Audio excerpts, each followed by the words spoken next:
Então vamos lá. O primeiro problema que nós vamos resolver agora vai ser um problema que é conhecido na literatura, é um problema clássico de operações, né? É um problema de caminho mínimo, tá? O que é o caminho mínimo? Então, eu vou mostrar aqui um slidezinho que eu construí para a gente entender alguns conceitos básicos aí, tá? Bom, o primeiro conceito básico é isso daí que vocês estão vendo aí na tela, vocês estão vendo, né? Nós chamamos isso de grafo, tá? Grafo, tá? Não é gráfico, mas um grafo. O que é um grafo? É um conjunto de nós de nós e arcos, tá? Onde eu tenho algum tipo de custo associado a esse arco. Bom, vamos pensar, por exemplo, isso aqui é a localização dos meus clientes, isso aqui são as estradas entre as cidades que eu tenho aí na minha rede logística, por exemplo, tá? O problema do caminho mínimo é um problema que, dado um grafo, né, dado um conjunto de nós e um conjunto de arestas, eu tenho que sair de um certo ponto e chegar num outro certo ponto. Então, eu conheço qual que é a origem que eu estou, qual que é o destino que você está. Vocês conhecem alguma coisa, algum software que tenha algo que faça isso ou não? SQL Server, versão específica a gente tem, né? Ativo. O Microsoft Project? Não, eu não acho que nenhum dos dois tem. Acho que isso aí pronto não tem. Você tem um outro software que é bem mais comum do que esses dois aí. Acho que no SQL eu não conheço, mas eu acho que não tem. E no Project com certeza não tem. SQL é a versão, se não me engano, é mais recente, não lembro qual que é a nome da versão. Nós estávamos usando lá na Rumo. Mas estava usando para fazer o quê? Grafo? Não, tá, o gráfico. Estou falando o problema do caminho mínimo. Eu sair de um certo ponto e saber qual é o menor caminho para chegar num certo outro ponto. Não, tá certo, não. Fazer o grafo tem um monte de coisa que faz, mas só desenhar não adianta nada, né? Google Maps? Aqui, Isso, o Maps. Pode falar. Nós usamos o Roadnet, que é uma ferramenta de roteirização, já usamos o Roadshow também, que é outra ferramenta. Conheço bem as duas, tá? Conheço bem as duas. Então, o que acontece? O que a gente mais conhece é o Google Maps, né? O Google Maps, o Waze, né? Você está na tua casa, quero chegar na casa da minha avó, beleza, vai lá, coloca a origem, coloca o destino, aperta o botão, e aí ele vai fazer o menor caminho para você lá. Não é isso? Então, é um problema que a gente está usando a todo momento. Então, se eu quero fazer qualquer coisa para controlar a rota que um certo veículo está fazendo, que uma certa pessoa está fazendo, ou que se eu quero minimizar uma rota com uma certa origem, um certo destino, se eu possuir o grafo que esses pontos estão contidos, a gente pode resolver esse problema de uma maneira bem simples, tá? Então, o problema é esse, tá? E aí, esse problema do caminhos mínimos, a gente vai associar cada arco aqui, cada via, cada aresta, com um certo custo. Então, o custo de 1 para 2 é 2. Esse custo aqui, ele pode ser um custo, por exemplo, em dinheiro, para aquele veículo que eu tenho, que eu quero decidir qual é o melhor caminho dele sair do 1 e chegar no 14, e quanto que eu vou ter de custo total. Isso aqui pode ser o tempo que ele leva daqui para cá. Ele pode ser a quantidade de gasolina ou diesel que eu estou gastando para sair do 1 para chegar no 14. Pode ser o custo total, que é combustível, mais desgaste, mais etc., para fazer sair do 1 até o 14.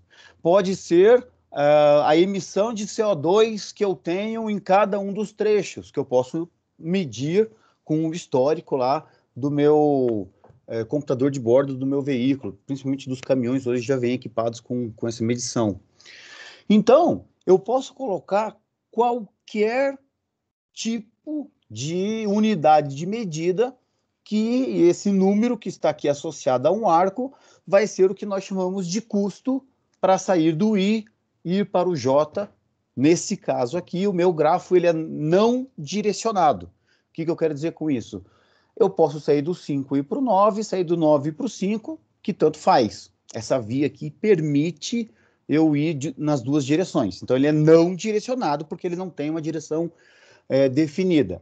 Mas eu poderia ter um grafo direcionado. Onde que aquela via teria um sentido. E aí eu posso controlar, por exemplo, que o arco indo de 5 para 9, o custo é 7, e de 9 para 5, o custo é 4. Por exemplo, de 5 para 9 é uma serra. Então, subir é mais caro do que descer. Tá? Então, eu posso associar esses custos com esses arcos que vão ligar pontos que eu tenho. Basicamente, isso aqui é uma malha logística do nosso dia a dia. Tá? Seja numa micro-região, por exemplo, dentro de uma cidade ou dentro de um bairro, seja ele dentro de um estado, pode ser as cidades e as estradas saindo de um ponto a outro, sem problema nenhum. Tá? Muito bem. Esse problema de rota mínima, obviamente que ele tem um modelo matemático associado. Então, vamos construir esse modelo matemático aí associado a ele. Vou abrir aqui um arquivo novo.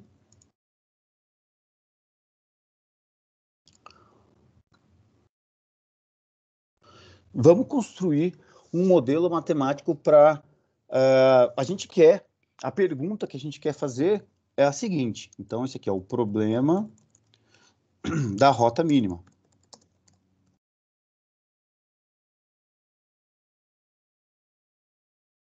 E a pergunta que a gente quer fazer é: qual é o caminho com o menor custo saindo do ponto 1 e chegando no ponto 14?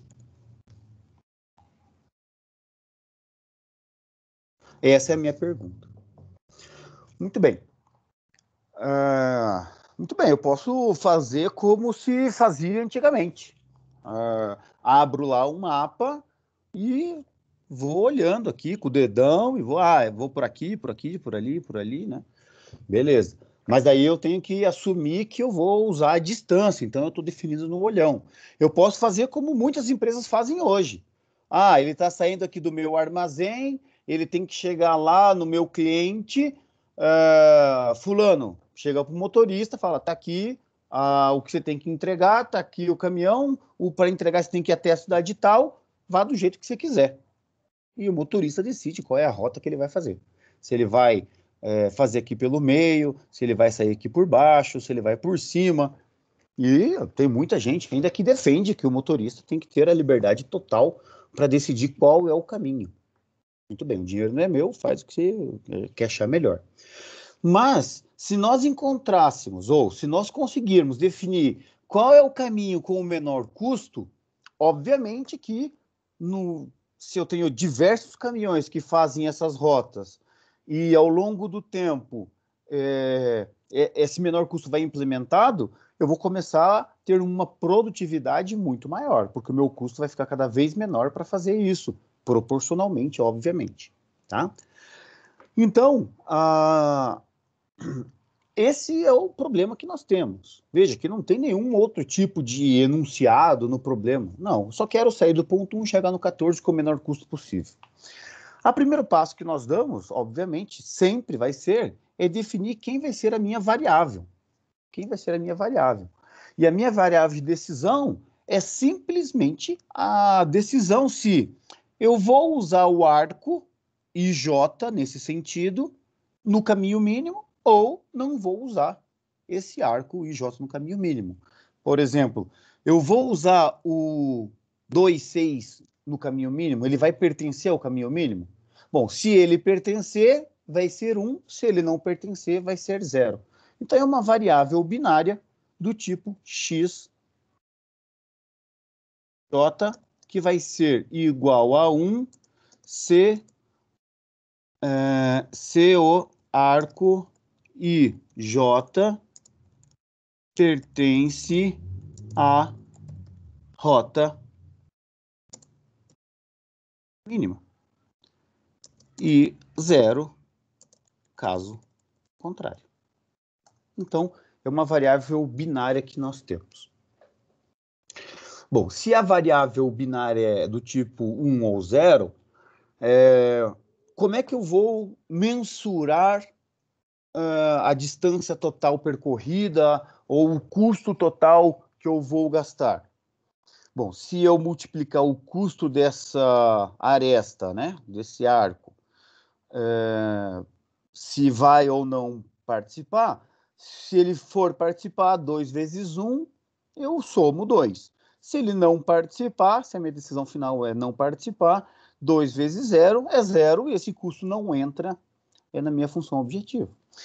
Então, assim como a maioria dos problemas relacionados a grafo, a logística, eu vou minimizar o custo total, que nada mais é do que pegar lá 2 vezes a variável x12 mais 6 vezes x14 mais 6 vezes x13. Espera aí, mas a gente falou que nós não temos sentido, eu posso ir para cima ou para baixo. Então eu tenho que ver se é sempre no sentido IJ. Então eu também tenho aqui um gasto 2, perdão, vezes x21 mais 6 vezes x41 mais 6 vezes x31. Alguém pode falar assim, professor, mas se o cara está lá no ponto 1, ele vai sair do ponto 1, não faz sentido eu criar 2,1, 3,1, 4,1, não faz sentido eu criar essa variável. Perdão, gente. Realmente não faz sentido, né? Mas dessa forma que eu estou fazendo, pelo menos fica genérico, você sabe a lógica. Aí você, de acordo com o que você vai fazer, você faz as devidas adaptações. Agora, se eu construo todos os arcos possíveis e eu só quero mudar quem vai ser a origem, quem vai ser o destino, o meu modelo aqui eu vou ter que mudar só 2 restrições, não vou ter que mudar a função objetivo inteira. Então, não me custa nada criar todas as variáveis possíveis. Por exemplo, lá, vamos pegar 2, 4. Custa 3.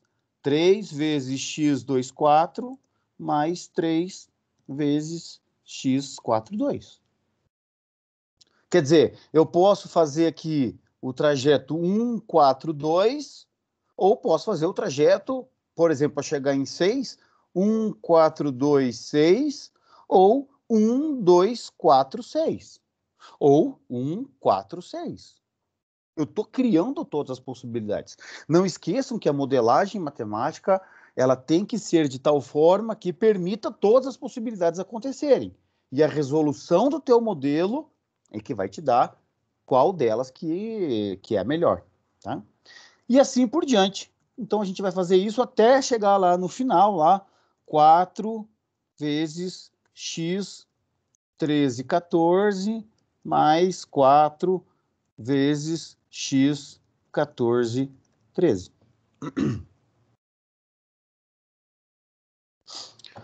Da mesma forma que alguém pode falar assim, não faz sentido eu criar o 2,1, o 4,1 e o 3,1, o mesmo sentido não faz, da mesma forma, não faz sentido eu ficar falando, vou criar a variável 14, 12, 14, 11, 14, 13. Se eu cheguei no 14, eu já estou lá, não tem por que eu sair.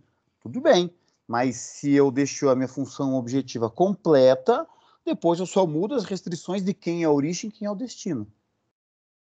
Tudo bem? E a minha função objetivo não vai mudar nada. Agora vamos pensar no problema em si.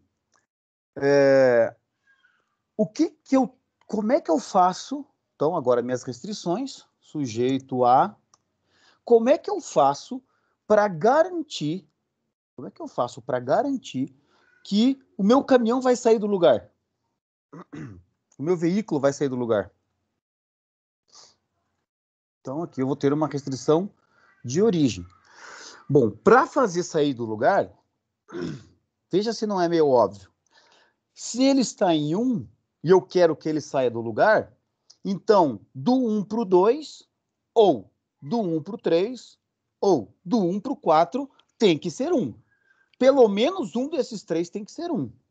Então, eu faço a restrição a x12 mais x13 mais x14 tem que ser maior ou igual a 1. Professor, só igual a 1 não serve? Serve, mas como eu quero minimizar o custo, obviamente que ele vai tentar pegar a menor quantidade de arcos suficiente para sair do 1 e chegar no 14. Da mesma forma que eu fiz, que eu estou forçando a barra para que ele saia do 1 e vá para alguém, bom, eu também posso forçar a barra aqui para que ele chegue aonde eu quero. Aonde que eu quero que ele chegue? Eu quero que ele chegue no 14. Então, todo mundo que chega no 14, somados tem que ser pelo menos, aí agora tem que ser igual a 1. Né? 12, 14, mais x 11, 14, mais x 13, 14, da mesma forma, maior ou igual a 1. Poderia colocar igual a 1? Poderia. Estaria errado? Não. Estaria certo. Estou dizendo que tem que sair 1, tem que chegar a 1. Da mesma maneira que se eu quisesse fazer duas rotas ou dois veículos, um com alguma restrição a mais, que não pode passar por um certo lugar e tal, eu poderia criar um índice a mais aqui, x, i, j, k, por exemplo, que é se o arco IJ é percorrido pelo caminhão K, ou se o arco IJ percorrido pelo caminho K pertence à rota mínima do caminhão K, por exemplo. Então eu posso aumentar o quanto eu quiser. Professor, aí. Pode falar. Tá certo que por ser uma otimização, ele provavelmente não vai fazer isso, porque eu não consigo imaginar nenhum exemplo prático, mas quando você coloca o teu destino maior ou igual a 1, ele não poderia passar do seu destino? Veja só, se você quiser minimizar, por que você vai fazer? Porque cada um que você coloque a mais disso vai gerar algum tipo de custo. Se chegando 1, ele dá um certo custo, não faz sentido nenhum modelo matemático te colocar mais um cara chegando no 14, se isso vai prejudicar a função objetivo. Então, não. A resposta é não. Ele não vai passar, com certeza absoluta. Tá? Tem que pensar que quem comanda tudo aqui é a função objetivo. Por isso que lá no começo da nossa disciplina a gente faz lá o método gráfico, que a função objetivo representa o gradiente, para onde que eu estou crescendo. Se eu quero minimizar, eu vou até o finalzinho lá, o lado contrário de onde está apontando a minha flechinha, para tentar pegar o menor valor possível. Então ele não vai pegar, não vai sair mais do que 1 do 2 e não vai chegar mais do que 1 no 14, porque qualquer coisa que faça além disso vai gerar um custo a mais. Tudo bem? Entendeu? Tudo bem. Perfeito. E aí é por isso até que a gente estuda a teoria, para entender que quando a gente está minimizando, ele vai buscar o menor valor possível. Ele não é um ser pensante, o modelo matemático. Ele é um ser que responde aquilo que a gente programa. Então, eu estou criando a possibilidade. Agora, se a possibilidade não vale a pena, obviamente que ele não vai fazer. Só que eu tenho uma garantia aqui que eu vou sair aqui do 1, eu tenho uma garantia que eu vou chegar no 14, seja maior ou igual. Eu vou até colocar aqui, ó. Ou, se você quiser ser mais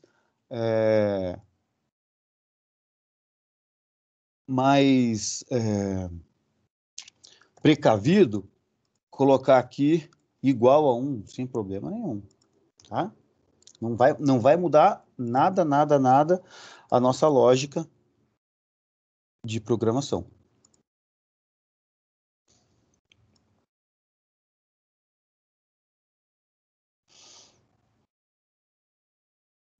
Ou isso, tanto faz. Mas eu sei que eu fiz o meu veículo sair do 1 e chegar aqui. Eu sei que, de alguma maneira, quando ele chegar num desses pontos, um deles aqui vai ter que chegar no 14. Mas o que eu tenho que controlar no meio? Para os nós intermediários.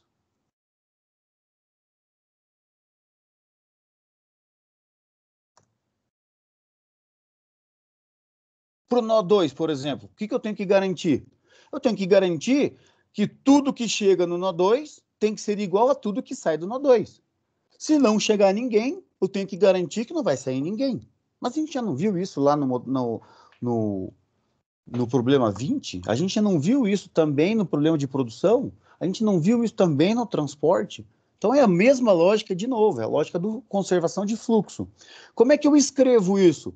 Tudo que chega no ponto 2 tem que ser igual a tudo que sai no ponto 2.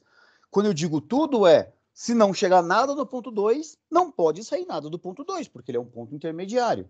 Então vamos lá, ó. Quem que chega no ponto 2? O x12, o x42, o x62 mais x52. São os 4 arcos que estão chegando no 2. Isso aqui tem que ser igual a x21 mais x24 mais x26, para manter a ordem, mais x25. Olha, com isso daqui, todos os arcos, todas as variáveis que terminam em 2 são possíveis formas de chegar no 2. Tem que ser igual a possíveis formas de sair para o 2. Aí agora eu te pergunto de novo, tem que começar a entender. Ele vai fazer 1, 2 e 2, 1? Obviamente que não. Por quê? Porque vai gerar um custo desnecessário, ele não vai fazer isso. Na hora que eu vou resolver o meu problema, meu simplex, não vai fazer isso. Não vai gerar um custo a mais desnecessário, porque eu quero o menor custo possível. E eu vou fazer isso para todo mundo. Para 2, para 3, para 4, para 5, etc., até 11, 12 e 13. Tá? Então, vamos pegar um outro qualquer aqui. Vamos pegar o 5. Vamos fazer a restrição do 5. Restrição do 5. Quem chega no 5? x25 mais x65 mais x95. Isso aqui tem que ser igual a tudo que sai do 5. x52 mais x56 mais x59. Espera aí, professor. Então, você falando assim, se o nosso grafo não fosse direcionado, ou seja, se as minhas arestas aqui, os meus arcos, tivessem sentido, por exemplo, essa aqui é uma via rápida, só vai do 5 para o 9, tá? Então, eu vou controlar o sentido delas.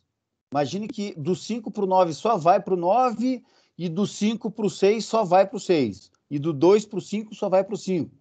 Então, essa restrição aqui, se o 2 para o 5 tivesse esse sentido, o 5 para o 6 esse sentido, e o 5 para o 7 esse sentido, seria x25 igual a x56 mais x59. Ou seja, a lógica continua valendo. Tudo que chega no 5 tem que ser igual a tudo que sai do 5. Nesse caso direcionado, se o 2,5 não for ativado, ou seja, não for o valor 1, obviamente que nem o 5,6 nem o 5,9 vão ser. Aqui é a mesma coisa, só que é mais genérico. E aqui eu continuo fazendo para todo mundo. Paraná, paraná, paraná, paraná, paraná. Opa, vamos fazer o do 13 aqui, ó. Quem que chega no 13? x7, 11, mais... 7, 11, 7, 13, mais x11, 13, mais x14,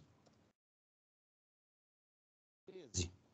Tem que ser igual a x13, 7, mais x13, 11, mais x13, 14. Então, olha só. Agora a gente vai conseguir ver uma coisa. No nó de origem, eu estou garantindo que, por exemplo, o x12 ou 13 ou 14 seja igual a 1. Se esse cara for 1, um desses aqui vai ter que ser 1. Imagine que um desses aqui foi o 5, o 2, 5. Se esse é 1, esse aqui é a mesma variável, ó, 2, 5. Está amarrado aqui com o 2, 5. Se o 2, 5 for 1, um desses aqui vai ter que ser 1. E assim por diante, vai amarrando. Chega no momento em que, por exemplo, a variável, sei lá, 11, 13 é igual a 1. Se o 11, 13 for igual a 1, essa variável aqui, então ele pode ir para o 7, pode voltar para o 11 ou pode ir para o 3, mas um dos três vai ter que ser 1. Então, com a igualdade da conservação de fluxo, eu garanto que esse caminhãozinho não vai ficar parado aqui no meio. Então, esse é o nosso modelo exato. Tá?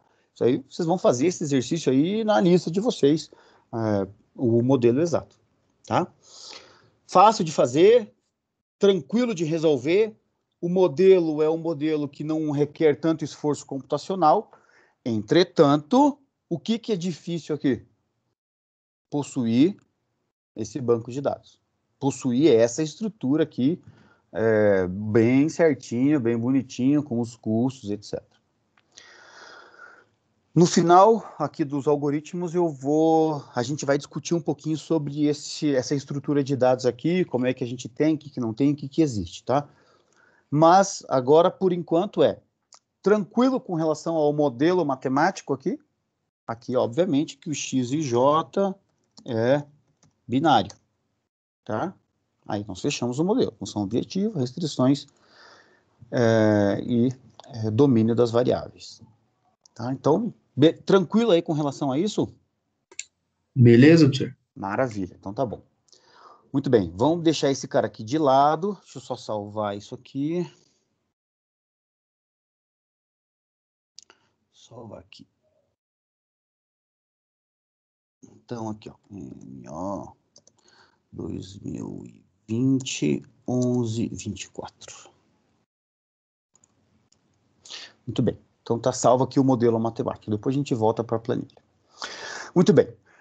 Agora, eu quero mostrar para vocês que existem formas alternativas, que são o que nós chamamos de heurísticas, tá? Onde essas heurísticas, então está aqui o modelo matemático para a rota mínima, essas heurísticas, elas resultam em uma solução ótima também, tá?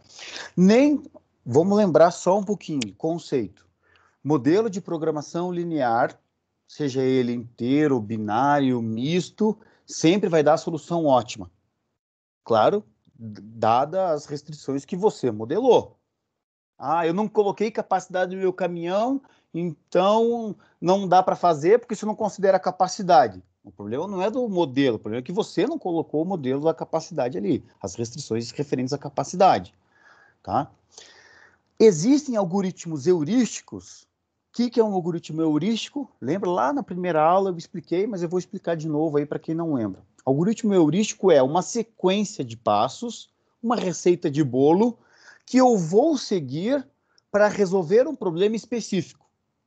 Então, esse algoritmo aqui, que é o de Dijkstra, eu falo Dijkstra, tem gente que fala Dijkstra, tá?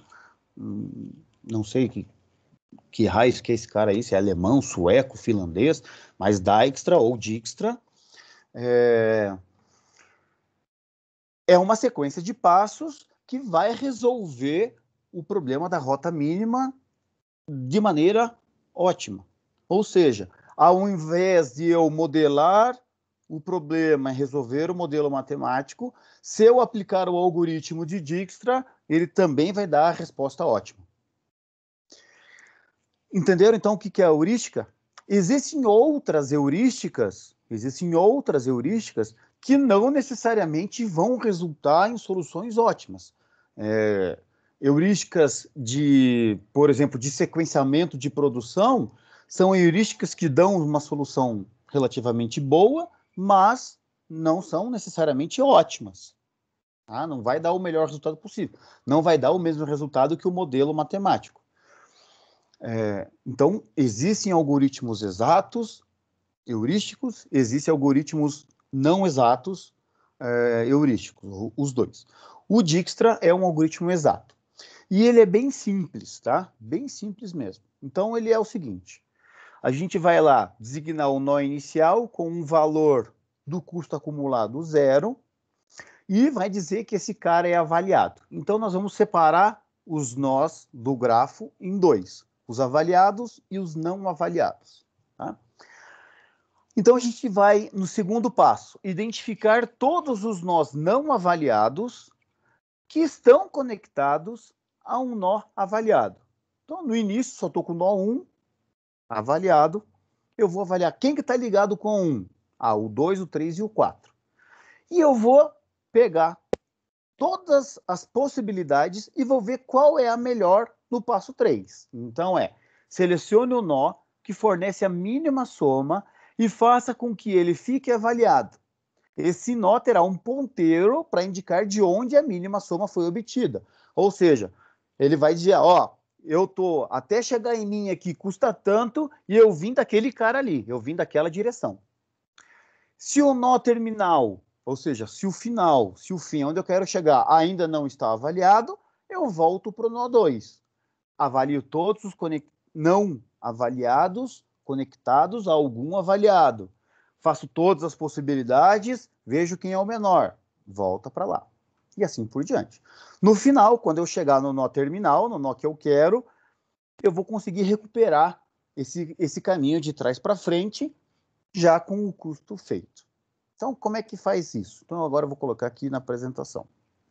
Então, está lá o nosso grafo, eu quero sair do 1 até o 14. Muito bem, então o primeiro nó ali vai ser avaliado, que está com borda vermelha, com o custo 0. Então, o que eu vou avaliar? Quem que está ligado, um nó não avaliado, ligado, conectado com os avaliados. O 2 está ligado com 1, o 4 com 1, o 3 com 1. Se eu for de 1 para 2, é 0 mais 2. Vou colocar aqui, essa aqui não tem.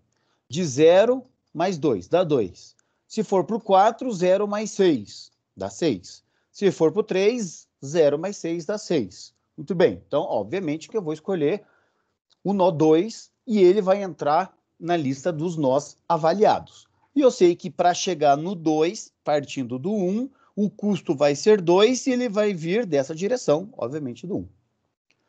Cheguei no nó final? Não, no final é 14, não está aqui. Agora eu vou avaliar todas as possibilidades saindo do nó 2, ou do nó 1, ou, para generalizar, todos os não avaliados conectados a algum avaliado. Então, vamos lá. Quem está conectado com o 2? O 5, o 6 e o 4. Então, aqui é 2 mais 4, 6. 2 mais 8 é 10. 2 mais 3 é 5. Com 1, 0 mais 6 é 6. 0 mais 6 é 6. De todos, o menor vai ser 5. 2 mais 3, 5. Então, o meu próximo nó avaliado é o 4, que tem um custo acumulado de 5, vindo do nó 2. Pô, não era mais fácil, então, ir direto do 1 para o 4? Não. É mais barato sair do 1, passar pelo 2 e vir pelo 4 do que do nó 1, 4. Nossa, mas o motorista de caminhão que eu tenho lá, ele falou que é só pegar a estrada e ir reto. Pois é, mas ele é o motorista, ele ganha para dirigir o caminhão, você ganha para pensar. Então, a gente tem que pensar. Se ir para o 4, passando pelo 2, é mais barato do que ir direto, ótimo, vamos chegar aqui com um custo mais barato. Segue o algoritmo. Chegamos no 14? Não. Quem que está ligado com o 2 por enquanto? O 5 e o 6. Então, vamos lá. 2 mais 4, 6. 2 mais 8, 10. 5 mais 4, 9. 5 mais 5, 10. 0 mais 6, 6. O menor é 6. Ah, vamos escolher o de cima. Tá lá, o 6. O 6 é vindo da onde? Vindo daqui do 2. Então, o custo para chegar no 5 é 6, por exemplo, dinheiro. E ele vai vir do 2, que por sua vez vai vir do 0. Continua. 6 mais 7, 13. 6 mais 4, 10. 2 mais 8, 10. 5 mais 4, 9. 5 mais 5, 10. 0 mais 6, 6. Opa, esse aqui é o menor por enquanto. 6. E esse 6 é tanto daqui quanto daqui, porque 5 mais 1 também é 6. Ou seja, eu posso sair do 1 para chegar no 3 vindo direto, ou passando pelo 2, passando pelo 4, passando pelo 3, que o custo vai dar o mesmo. Cuidado. Custo não significa necessariamente distância. Se for distância, tudo bem, a gente vai usar distância. Se for custo, cuidado que significa custo, tá? Não distância, não necessariamente distância. Seguimos com o processo. 6 mais 7, 13. 6 mais 4, 10. 2 mais 8, 10. 5 mais 4, 9. 5 mais 5, 10. 6 mais 6, 12. 6 mais 8, 14. O mais barato aqui é o 9, vindo do 4, que é saindo do 4, vindo para o 6, a um custo 9. É o menor custo até o momento. Continua. 6 para 7, 13. 9 para 6, 12. Ah, apertei sem querer. 9 para 3, 12. 9 para 3, 12. 9 mais 3, 12. 5 mais 5 é 10. 6 mais 6 é 12. 6 mais 8, 14. O menor é 5 mais 5 é 10. Tudo bem. Aqui. Continua. 6 mais 7, 13. 9 mais 3 é 12. 10 mais 3 é 13. 10 mais 7 é 17. 6 mais 6 é... Não, já foi. 6 mais 8, 14. O menor de todos, o 12. 9 mais 3 é 12. Do 9 vindo para o 6. Continua. Agora, tá vendo que vai mudando. Esses aqui estão avaliados, esses aqui não estão. 12 mais 6 é 18. Só esse. O 9 está ligado só com o 10. 9 mais 5, 14. O 10 está ligado com o 11. 10 mais 7, 17. 10 mais 3, 13. 6 mais 8, 14. O menor é o 13. Então, por mais que eu ache que vindo chegar no 7 aqui é mais barato vir por aqui, do 1 para o 3 para o 7, o mais barato para chegar no 7 é vindo pelo 8, vindo pelo 4, vindo pelo 2, vindo pelo 1, que vai ter um custo de 13. Se eu viesse reto, teria um custo de 14. Continua. 18, 14, 9 mais 5, 14, 10 mais 7, 17, 13 mais 4, 17, 13 mais 4, 17, o mais barato, o 14, que é o 9 mais 5, chegando no ponto 10, vindo do ponto 6. Segue o baile. 12 mais 6, 18, 14 mais 5, 19, 14 mais 2, 16, 10 mais 7, 17, 13 mais 4, 17, 13 mais 4, 13. Mais barato, o 16, vindo do 10, chegando no 11. 12 mais 6, 12 mais 6, 18, 19, 19, e aqui 17, mais barato, o 17. Veja que daqui também, 16 mais 1, 17. Então, eu cheguei no 13, com o mesmo custo de 17, ou vindo aqui por baixo, ou vindo do 11, que por sua vez veio do 10, por sua vez veio do 6, veio do 4, do 2, do 1. Se eu ver aqui por baixo, o 13 veio do 7, que chegou no 8, que chegou no 4, no 2, no 1. O mesmo custo para chegar no 13. O nó 14 ainda não foi avaliado. Vamos lá. 12 mais 6, 18. 14 mais 5, 19. 16 mais 3, 19. 16 mais 3, 19. 17 mais 4, 21. O mais barato ainda é 18, vindo da lá. Por fim, 18 mais 3, 21. 16 mais 3, 19. 17 mais 4, 21. Então, o menor custo para chegar é vindo do 11 a um custo de 19. Cheguei aonde que eu queria, esse é o menor custo possível para sair do 1 e chegar no 14. Então, quando vocês forem fazer o modelo de programação linear binária para resolver esse problema de rota mínima nesse grafo, a resposta dizer tem que ser 14. E qual que é o caminho? É só seguir as flechinhas aí de forma de trás para frente, né? Backwards, que a gente fala. Então tá lá. Eu saio aqui, ficou amarelinho aqui, laranjadinho. Ó. Do 14 para o 11, do 11 para o 10, do 10 para o 6, do 6 para o 4, do 4 para o 2, do 2 para o 1. Então, esse é o algoritmo de Dijkstra. Esse algoritmo ele é muito importante para nós, para nós que trabalhamos com PO, porque ele, lá na computação, ele é conhecido como um algoritmo à estrela, que é o menor caminho para chegar de um lugar a outro dentro de uma rede. Tá?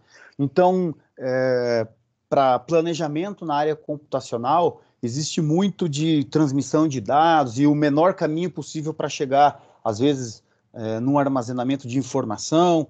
Então, é usado bastante esse algoritmo em computação. Mas, para roteirização de veículos, para rota mínima, para qualquer coisa que a gente queira fazer esse deslocamento aí, esse algoritmo é muitíssimo utilizado. Por quê? Motivo bem simples. Além de ele dar a solução ótima, na hora que eu implemento esse modelo, computacionalmente falando, ele é muito mais rápido do que resolver esse modelo matemático aqui. Esse modelo matemático, embora seja resolução fácil, que a gente chama de polinomial, né?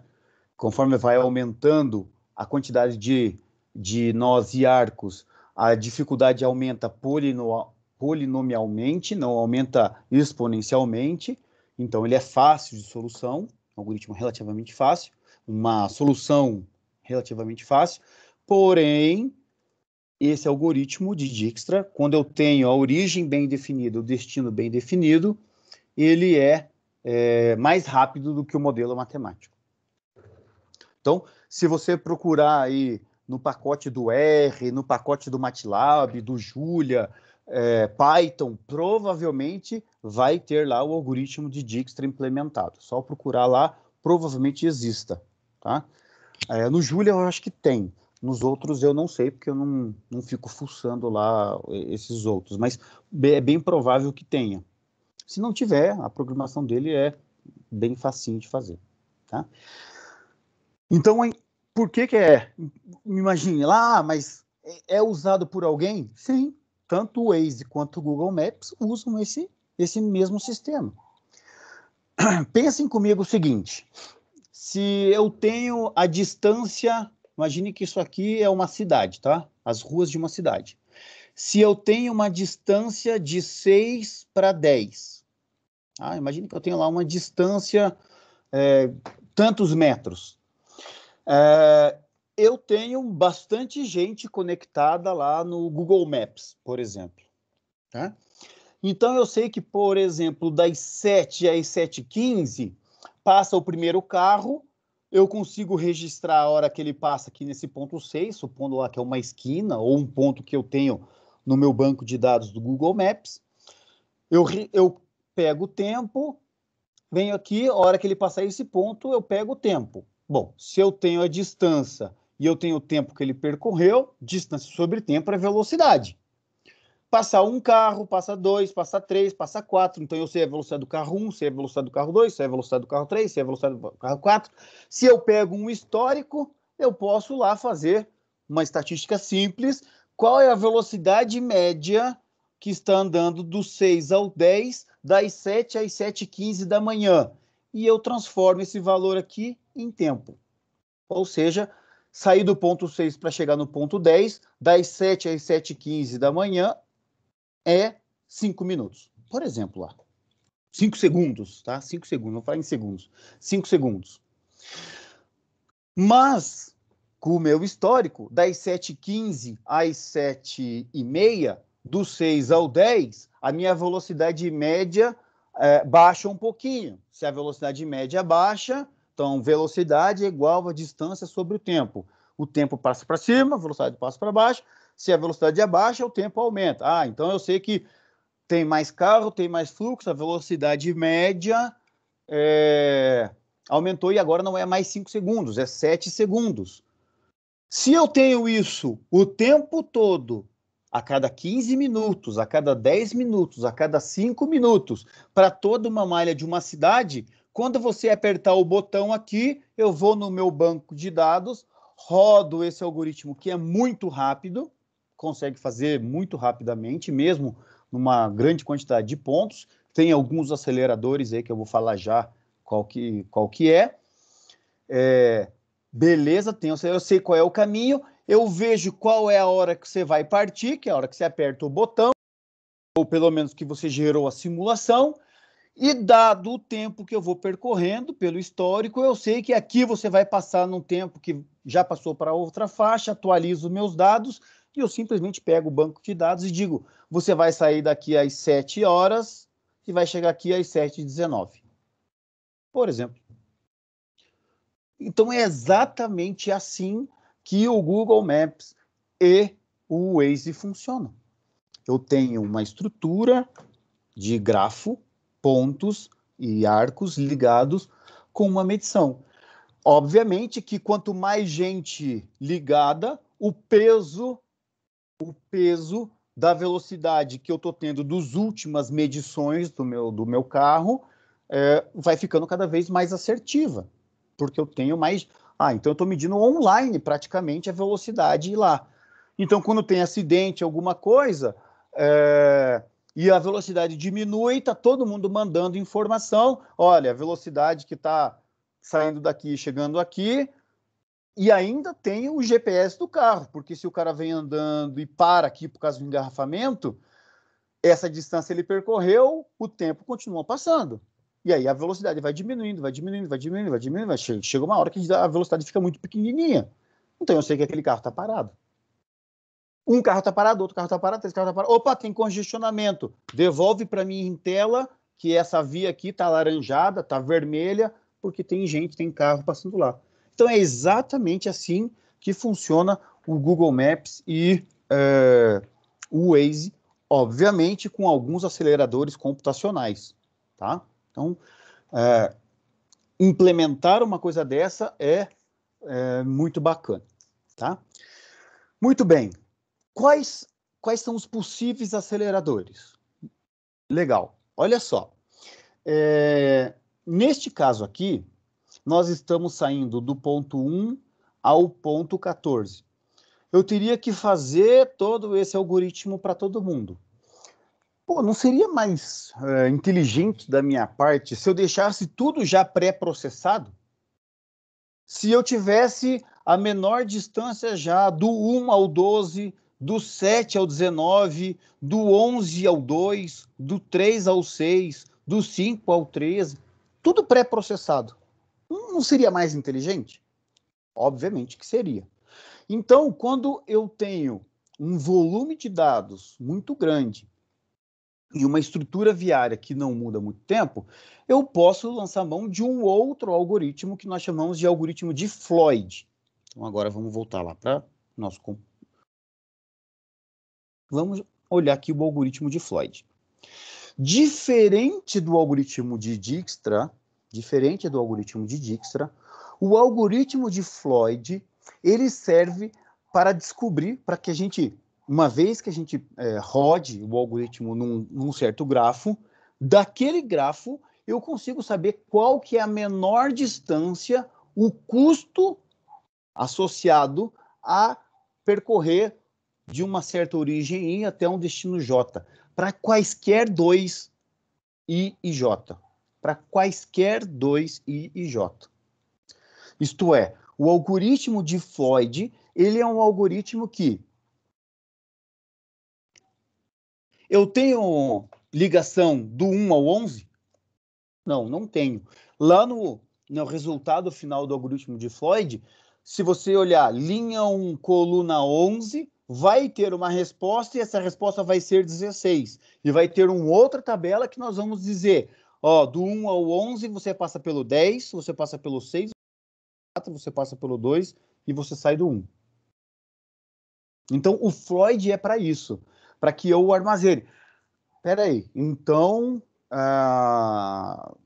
seria muito mais rápido, né? Se eu tenho um algoritmo de Floyd rodado para toda uma malha, por exemplo, dentro de uma cidade urbana, e quando você coloca lá 1.1 até 1.14, eu simplesmente vejo aonde que eu estou, qual é o ponto agora da minha rede computacional, lá do Google Maps, do Waze, mais próximo desse 1. Pô, isso é fácil de fazer a conta.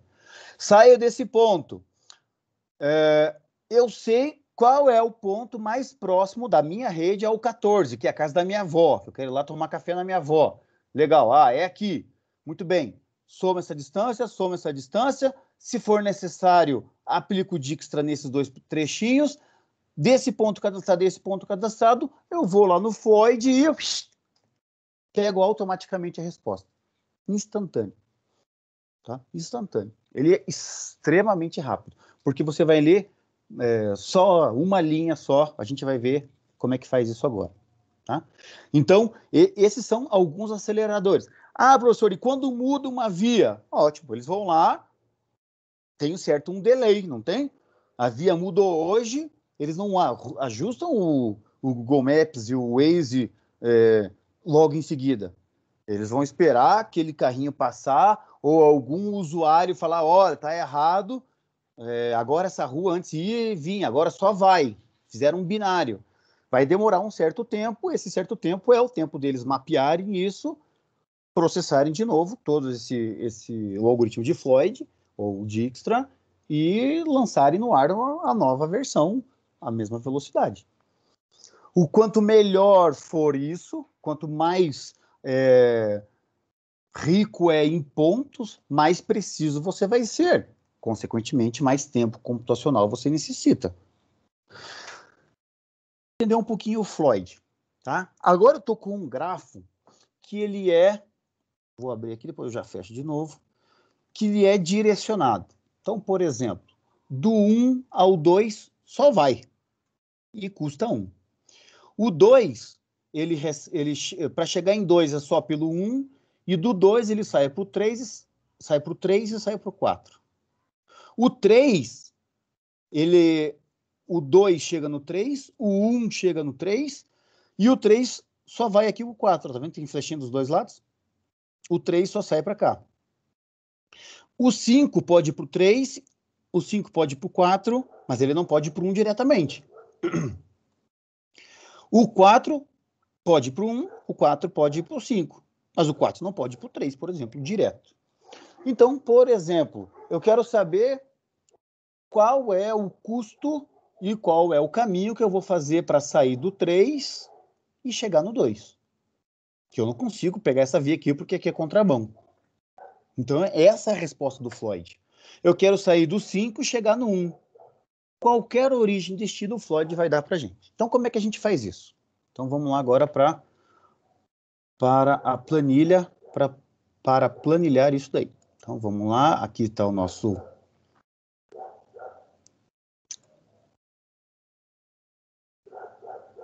Aqui.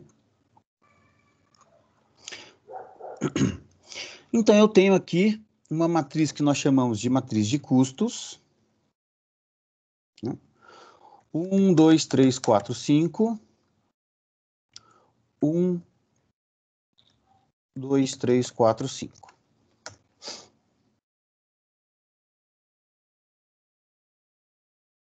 Muito bem. E aqui está a nossa matriz de custo.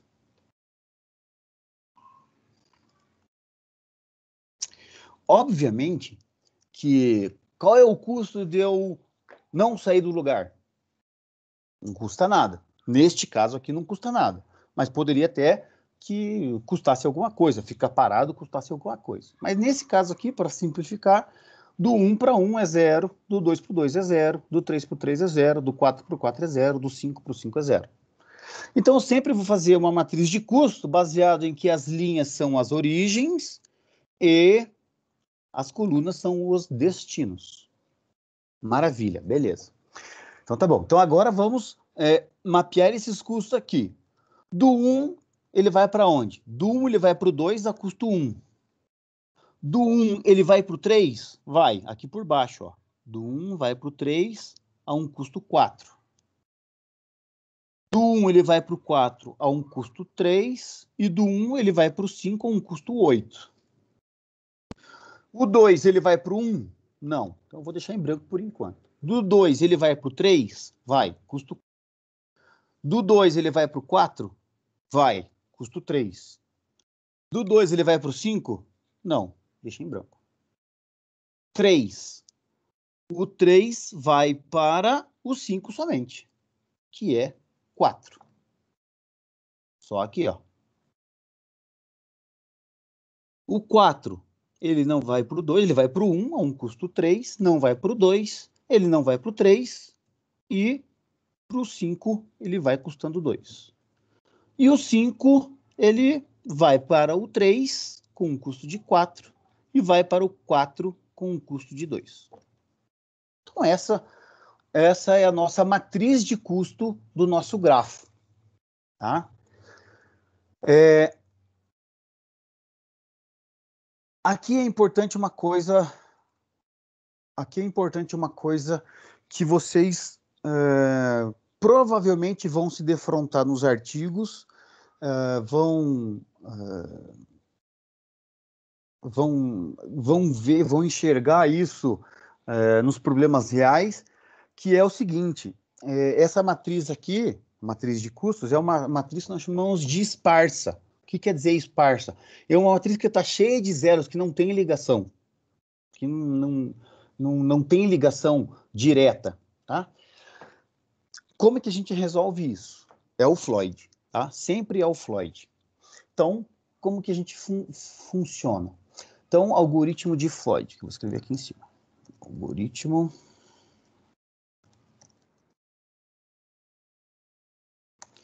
legal. O algoritmo de Floyd, todo lugar que não tem ligação, que não existe ligação, a gente coloca um número muito grande lá. Sei lá, 99999. Né? Ou um número muito grande. Imagine que esse número aqui é infinito. Né? Aqui não tem como escrever infinito ali. Mas, vamos colocar assim. Então, todo lugar que não tem, a gente vai colocar isso aí, ó. Infinito, infinito, infinito, infinito, infinito, infinito, infinito. É como se fosse um custo gigantesco para sair do 2 para 1. Por quê? Porque não existe aquele trajeto direto. Então, a preparação do algoritmo de Floyd é, primeiro, levanta a matriz de custos, considerando a direção se existir, e a segunda parte é o que nós chamamos de matriz de trajetos. Matriz de trajetos. Como que a gente inicializa a matriz de trajetos?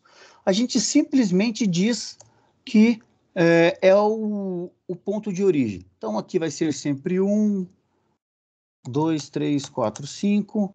Então, a gente só inicializa assim. 1, 1, 1, 2, 2, 2, 3, 3, 3, 4, 4, 4, 5, 5, 5. E assim por diante. A resposta final, quando a gente quiser saber o custo, a gente vai olhar direto de uma certa origem para um certo destino. E depois nós vamos aprender aqui a recuperar a trajetória de uma certa origem para um certo destino, olhando para a matriz de trajetos. Tá? Então, muito bem. Agora vamos lá dar uma olhada no algoritmo. Tá? O algoritmo é bem simples, olha. É bem curtinho, mas requer um pouquinho de atenção para entender. Eu vou fazer o seguinte, K igual a 0, K igual a 1 aqui, ó. K igual a 0, 0 mais 1 é 1, K igual a 1. Então, eu vou fazer K igual a 1 até K igual a N. Então, N é o número de pontos que eu tenho. No meu caso ali, são 5 pontos. Tá? Então, eu vou fazer de 1 até N. Em termos de programação, nós temos que começar a pensar Para quem não ainda começou a aprender a programar, trate de aprender a programar pelo menos as noções básicas. Um for, um if, um while. A linguagem mais fácil que a gente tem para aprender a programar é o VBA, que é o que mais tem material por aí, tá? Depois você vai para um C#, depois você vai para o Python, vai para o R, mas for, if, while vai ter em todas as linguagens, tem que só aprender como é que faz em cada linguagem, tá? Mas a lógica é a mesma. Então, eu vou ter um for aqui, que é do k igual a 1 até k igual a n. Eu vou fazer 5 vezes isso daqui. O que é isso daqui? Então, para todo i, o i são as origens, que ali no caso são 5 pontos, que seja diferente de k, e depois aqui para todo j, que é diferente de k. Então, se eu estou na iteração 1, o meu i é todos os pontos menos o 1. O meu j são todos os pontos menos o 1. Então, a gente vai ver como é que a gente faz isso. E também a gente vai ver que do ponto i que a gente estiver até o k, que é a iteração, tem que ser diferente do infinito, assim como do k, o j também tem que ser infinito. Qual que vai ser a decisão? A decisão é muito semelhante a isso daqui, ó. Deixa eu aumentar aqui. É muito semelhante a isso daqui. Eu vou de 1 para 4 custa 6. A pergunta que a gente vai fazer, se eu for pelo 2, é mais barato? Ou seja, de 1 para 2, mais de 2 para 4, é mais barato do que de 1 para 4? Se a resposta for sim, eu vou escrever isso. Eu vou dizer que o custo de 1 para 4 é 5 e não 6. Então, essa é a pergunta que está aqui. Que eu vou dizer o seguinte: o CIJ vai ser igual ao menor valor, o mínimo, entre o próprio CIJ e indo do I para o K mais do K para o J. Do I para o K, do K para o J. Qual que é o mais barato? Qual que é o menor dos dois? Passando pelo K ou não passando pelo K? Bom, se for passando pelo K, vamos informar isso dentro daquelas duas tabelas ali. Tá? Muito bem, então a gente já sabe que teremos 5 iterações. Então vamos colocar aqui a iteração K igual a 1. Como é que a gente faz? A gente faz o seguinte, ó. Ctrl C, Ctrl V. K igual a 1, então eu vou pintar aqui, ó, a primeira coluna e a primeira linha. Ou seja, eu não vou olhar para os custos quando I valer 1 ou quando J valer 1. Tá? Não vou olhar para esse. Então, eu vou olhar para todos os custos que não estão pintados. E é bem simples, olha só. Por que ele diz aqui no algoritmo que para I diferente de K, eu já entendi ali que foi aquele que eu pintei, tal que do I para o K é diferente de infinito.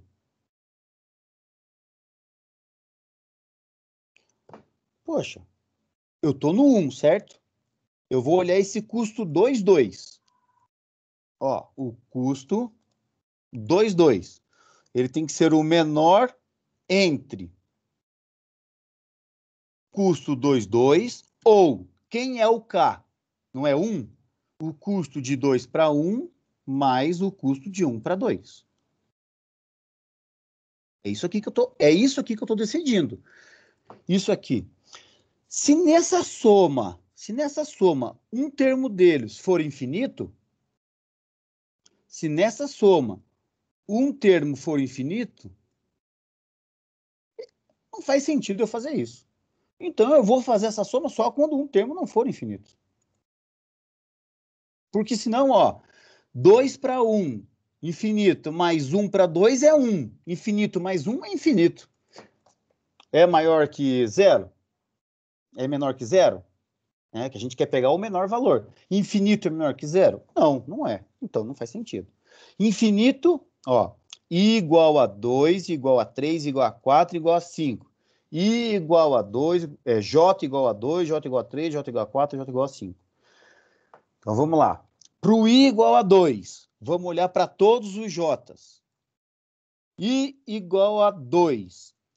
2 para 1 é infinito. 1 para 2 é 1. Infinito mais 1. Entre 0 e infinito, 0 é menor. Infinito mais 4 é menor do que 4? Não. Infinito mais 3 é menor do que 3? Não. Infinito mais 8 é menor do que infinito? Não. Então, faz todo sentido a gente não, quando está essa corzinha aqui em cima, nem olhar para esses infinitos. Ó. Infinito mais 1, infinito mais 4 não é menor que 0, infinito mais 3, infinito mais 8. Agora tem aqui para I igual a 4 para todos os J's. Pô, agora não tem o infinito. 3 mais 1. 3 mais 1. 4. É menor que infinito? Sim. Então eu vou colocar isso aqui que é 4. O que eu estou fazendo? Então vamos olhar aqui. Ó. Eu estou olhando para o meu custo. Olha essa célula aqui. 4, 2. Então eu vou escrever isso que eu escrevi em cima para custo 4, 2. Que ele tem que ser o menor valor entre o custo 4, 2 e o custo do 4 para o 1 mais o custo do 1 para o 2. Ó, meu K é igual a 1. Tá aqui, tá aqui. K é igual a 1. Tá aqui e tá aqui. Tudo bem? Ó, o 1 aqui. Beleza. Então, agora vamos olhar quem é custo 4,2. Custo 4,2 era o infinito. 99999. O custo 4,1 mais o custo 1,2 vai ser igual. Quem que é o 4,1? É o 3 mais... Quem que é o 1,2? O 1,2 é 1, que vai resultar em 4. Quem é menor? Esse ou esse? Obviamente que o 4 é menor que infinito. Então eu vou colocar isso aqui. Atualizei a minha matriz de custos. O que o algoritmo diz com relação aos trajetos? Ele diz o seguinte, ó. Se essa soma for menor do que o custo, ou seja, a soma ganhar, o trajeto de I para J, no meu caso ali de 4 para 2, vai receber o que tiver escrito no trajeto de 1 para 2. Θ IJ é igual a θ KJ. Eu estou falando do custo 4 para 2, com a iteração 1. Custo 4,1 mais custo 1,2 é menor do que infinito, que é o custo 4 para 2. Logo, o meu trajeto na célula 4,2 vai receber o que está escrito na célula do trajeto 1 para 2. 1 para 2 está escrito 1. Então, eu venho aqui e coloco 1. Do 4 para 2, eu escrevo do K para 2. Tá aqui. Muito bem. Continuamos. 3 mais 4 é menor que infinito? Sim, dá 7. 3 mais 4 é menor que infinito? Sim, 7. Então, eu troco. O que está escrito no 4,3 vai receber o que estiver escrito no 1,3, que é o KJ. 3. 3 mais 3 é menor que 0? Não. 3 mais 8 é menor do que 2? Não. 11 não é menor que 2. Infinito, não faz sentido eu fazer mais.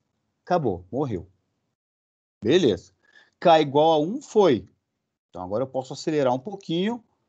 Vamos fazer K igual a 2. Então, eu vou tirar aqui a cor. Agora, meu K é igual a 2. Nem o meu I pode ser igual a 2. Nem o meu J pode ser igual a 2. E agora eu vou varrer todo mundo de novo. Então, para I igual a 1. Então, quem que são os meus Is possíveis? 1, 3, 4, 5. Meu J possível? 1, 3, 4, 5. Meu custo 1 é 0. Do 1 para o 2 mais do 2 para o 1 é menor do que 0? Não. I igual a 1. Continua com 1 esse 1. 4 mais 1 é menor do que 4? Não. 3 mais 1 é menor do que 3? Não. Infinito mais 1 é menor do que 8? Não. Infinito mais infinito é menor do que infinito? Não, não é. 2 de infinito é menor que infinito. Infinito mais 4 é menor do que 0? Não. Infinito mais 3 é menor... Toda vez que tem infinito eu nem faço. 4 mais infinito, não faz sentido. 4 mais 4 é menor do que 7? Como é que você está fazendo essa conta? Não esquece de ir na forma. Quem que é esse custo? É o custo 4, 3. Eu quero saber quem é menor. 4, 3 ou, como eu estou na interação 2, 4 para o 2 mais 2 para 3. Por isso que eu estou clicando aqui. Quem é menor? 4 mais 4 ou 7? 7, então permanece do jeito que está. 4 mais 3, menor que 0, não. 4 mais infinito, maior que 2, não. Na última é infinito, infinito mais infinito, infinito mais 4, infinito sempre vai dar. Na segunda iteração eu não atualizei ninguém. Muito bem, sem problema nenhum. Ctrl V. Vamos tirar aqui a cor. Agora meu K é igual a 3. Não pode, o I não pode ser o 3. O J não pode ser 3. Quais são os valores que I pode assumir? 1, 2, 4 e 5. Os valores que J pode assumir? 1, 2, 4 e 5. Então, todos os custos aqui que estão em branco, sem cor, é que eu vou ter que dar uma olhada. Então, olha só. Se eu fixar aqui, ó, infinito mais 4, infinito mais 4, infinito mais 4, 4 mais 4 é menor que 8? Não. Infinito mais 4, infinito mais 4 é menor que 0? Não. Infinito mais 4 é menor que 3? Não. 4 mais 4 é menor que infinito? Sim. Quanto que dá? Dá 8. Então, agora lá na célula 2, 5, onde que eu acabei de mudar. 2, 5. O que está escrito no θ 2, 5 vai receber aquilo que está escrito no 3, 5. No 3, 5 é 3. Então, eu venho aqui e troco para 3. 3, 5. Tá aqui, ó, 3. O que estava no 2, 5 vai receber do 3, 5. Continuo. Infinito mais 7, infinito mais 7, menor que 4. 7 mais infinito, menor que 0. 7 mais 4, menor que 2? Não. 4 mais infinito, não. 4 mais infinito, não. 4 mais infinito, não. 4 mais 4, 8 é menor que 0? Não. Acabou a iteração K igual a 3. Vou ver. Tiro a cor. K é igual a 4. Meu I não pode assumir o valor 4. O meu J não pode assumir o valor 4. Quais os índices que o I pode assumir? 1, 2, 3 e 5. O J, 1, 2, 3 e 5. Então, agora eu vou vasculhar tudo. Então, olha só. Para I igual a 1. Então, agora eu vou varrer todos os J's. Olha lá. 3 mais 3 é menor que 0? Não. 4 mais 3 é menor que 1? Não. 7 mais 3 é menor do que 4? Não. 3 mais 2 é menor do que 8? Sim. 3 mais 2 é 5, que é menor do que 8. Então, 5. O que estava escrito na linha 1 coluna 5, recebe o que está escrito na linha 4, coluna 5. Linha 4, coluna 5, está escrito 4. Então, eu coloco 4. Agora, para 2. 3 mais 3 é menor do que infinito? Sim. 6. O 2, 1. O que está escrito no 2, 1, no trajetos, recebe o que está lá no 4, 1, que está escrito 4. 4 mais 3 menor que 0. 7 mais 3 menor que 4, não. 2 mais 3 menor que 8? Sim, dá 5. O que está escrito no 2, 5 é o que vai receber no 4, 5. 4, 5 está escrito 4. 3 mais infinito não muda, 4 mais infinito não muda, 7 mais infinito não muda, 2 mais infinito não muda. Por fim, 3 mais 2 é 5, menor que infinito? Sim. O que está escrito no 5, 1 vai ser trocado pelo que está escrito no 4, 1.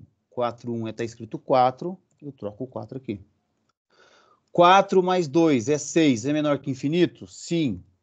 O que está escrito no 5, 2 vai receber aquilo que está escrito no 4, 2. Cuidado que não é 4, é 1. Ó, antes eu tinha 5, eu alterei aqui o custo 5, 2, ele virou 6. 5, 2 no trajeto estava escrito 5. Eu vou receber 4, 2. 2 está 1, então aqui eu escrevo 1. 7 mais 2, 9, menor que 4, não. 2 mais 2, 4, menor que 0, não. Acabou a iteração 4. Ctrl C, Ctrl V. Muito bem. Vamos tirar aqui a corzinha. Então, aqui eu estou agora na iteração 5, 5 e última. Não posso escolher o I igual a 5, nem o J igual a 5. Muito bem. Todos os outros eu vou ter que avaliar. Então, vamos lá. 5 mais 5 é 0. 5 mais 5 é 10. Menor que 0? Não. 6 mais 5, 11. É menor que 1? Não. 4 mais 5, 9. É menor que 4? Não. 2 mais 5 é 7. É menor que 3? Não. 5 mais 5 é menor que 6? Não. 6 mais 5 é menor que 0? Não. 4 mais 5 é menor que 4? Não. 2 mais 5 é menor que 3? Não. 5 mais 4 é menor que infinito? Sim. 9. O que está na célula? 3, 1, 3, 1, vai receber aquilo que está no 5, 1, KJ. K5, J1, está escrito 4. Então, eu escrevo 4. 6 mais 4 é 10. Muito bem, 10. 3, 2, no 3, 2, vai receber o que está escrito no 5, 2. No 5, 2 está escrito 1. Então, aqui é 1. 4 mais 4 é 8, é menor que 0, não. 2 mais 4 é 6, é menor que infinito, sim. 6. O 3, 4, vai receber aquilo que está escrito no trajetos no 5, 4. 5, 4 está escrito 5. Então, aqui é 5.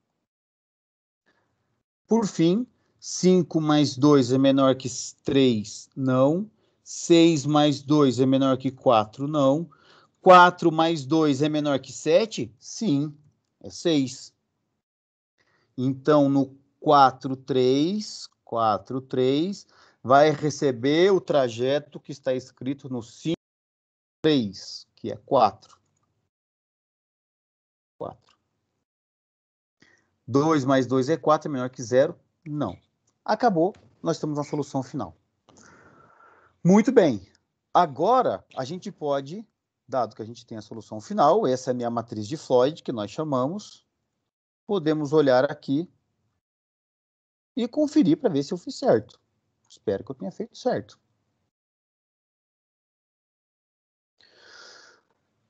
De 3 para 2. 3 para 2.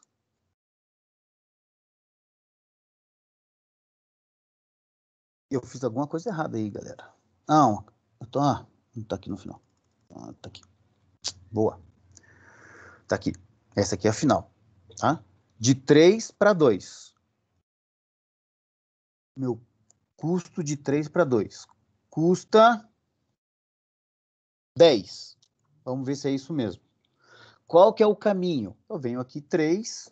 O meu destino aqui é 2. Muito bem. Agora eu vou olhar aqui. Na linha 3, vou colocar uma corzinha aqui para a gente enxergar para ver se é isso mesmo. Então, como é que eu recupero a trajetória? De 3 para 2, eu passo pelo 1. Então, do 2 eu venho para o 1. De 3 para 1, eu passo pelo 4. Então, antes do 1, eu venho. De 3 para 4, eu passo pelo 5. Do 3 para o 5, eu passo para o 3. Acabou. Então, a minha rota, ou o trajeto que eu tenho que fazer para sair de 3 e chegar em 2 nesse grafo é 3, 5, 4, 1, 2. 3, 5, 4, 1, 2. Custo: 4, mais 2, 6, mais 3, 9, mais 1, 10. Fechou. Bateu. Tem que bater, tem que dar certo. Vamos pegar uma outra distância qualquer. De 5 para 2. De 5 para 2, o custo é 6. De 5 para 2, passa pelo 1. Vamos fazer aqui, ó. Deixa eu colocar aqui em cima.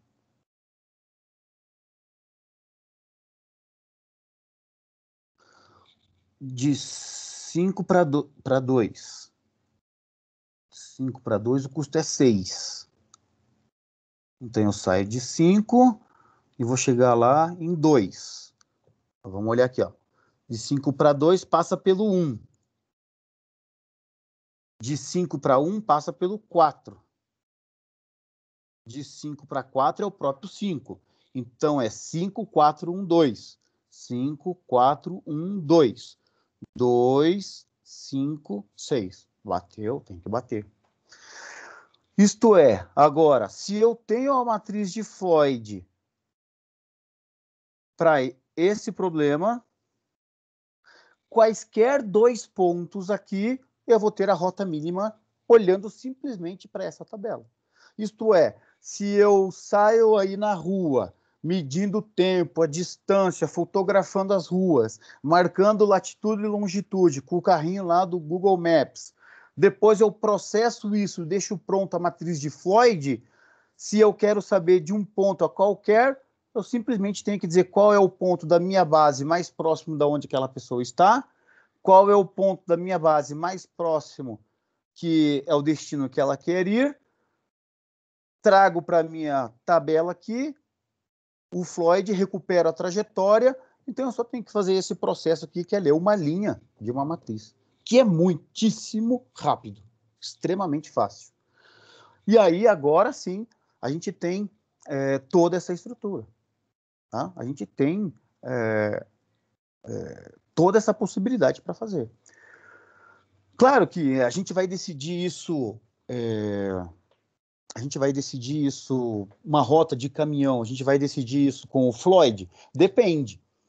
Mas, se eu vou decidir uma roteirização, por exemplo, é importante que antes de eu sair usando algoritmos de roteirização, que é o que a gente vai ver depois do intervalo, a gente aplique o Floyd até para descobrir situações como essa, que a olho nu dificilmente eu enxergaria. Dificilmente eu enxergaria. Que do 1 para o 4, a princípio, era só ir reto. mas o custo é 6. E eu tenho um trajeto melhor, que vai dar um custo, uma unidade menor. Como é que eu consigo esse cara? Eu poderia fazer pelo Dijkstra, mas se eu tenho o Floyd, pô, tranquilo, isso aqui fica facinho de eu identificar. Então, toda vez que eu estou usando grafos para resolver coisas, eu aplico o Floyd para que eu tenha o que nós chamamos de um grafo completo. Todo mundo ligado com todo mundo. Se eu esquecesse essa matriz de trajetos aqui e olhasse somente para isso, todo mundo acharia que o 3 está ligado com o 2, por exemplo. No fundo, ele está ligado, porém, existe um trajeto para fazer isso, que tem esse custo. Então, aqui é o que nós chamamos de matriz, a matriz de custos de um grafo completo. Ou seja, todo mundo está ligado com todo mundo. Quase todos os algoritmos que a gente usa para resolver problemas em grafo, que é o que nós chamamos de otimização em rede, problemas logísticos de um modo geral, ciclos, roteirização em arcos, por exemplo, lixeiro, o carteiro, o leiturista, a guardinha do Star lá, que tem que passar em todas as vias que ela foi determinada, fluxo máximo, fluxo mínimo, arborescência, todos eles, se nós partirmos de um grafo com o Floyd, vai acabar tendo sempre a melhor resposta possível, tá? Então, o Floyd é a base para tudo que a gente faz dentro de grafos, tá? Para tudo não, mas para a grande maioria que a gente faz, a gente usa o Floyd. Beleza? Então, vamos parar por enquanto.